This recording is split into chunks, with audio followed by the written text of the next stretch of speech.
Hey everyone, it's John from Healthy Hydroponic Living. Today I'm going to be explaining the use and design for a good floating raft system for either a deep water culture setup, or if you just want to go ahead and let your seedlings take root a little bit better before they get moved into your system or into the soil.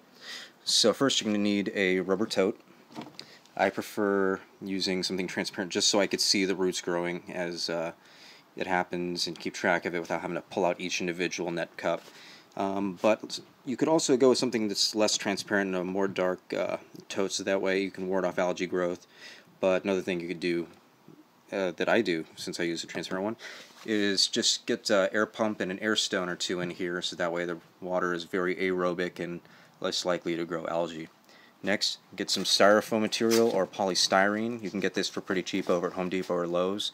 I recommend getting about 1 3/4 or 2-inch thickness, so that way only a little bit of the net cup sitting down in the water just at the base of the cubes, so that way the roots just barely dangle in. And you're going to want to make sure that you cut this to the size where it just fits nicely inside but not snug. You want to be able to float up and down with the water as it's going. And then you just need to get a 2-inch hole saw. And so people know what I'm talking about when I say hole saw, or non-arbor drill bit. It's one of these guys right here.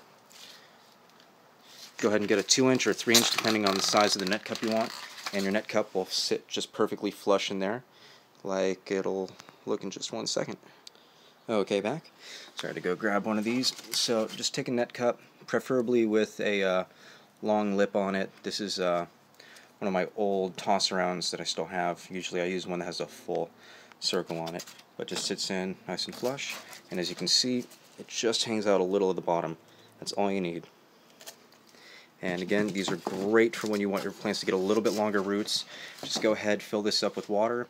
Go ahead and put in the nutrients, I should say. Balance the pH, and let it go.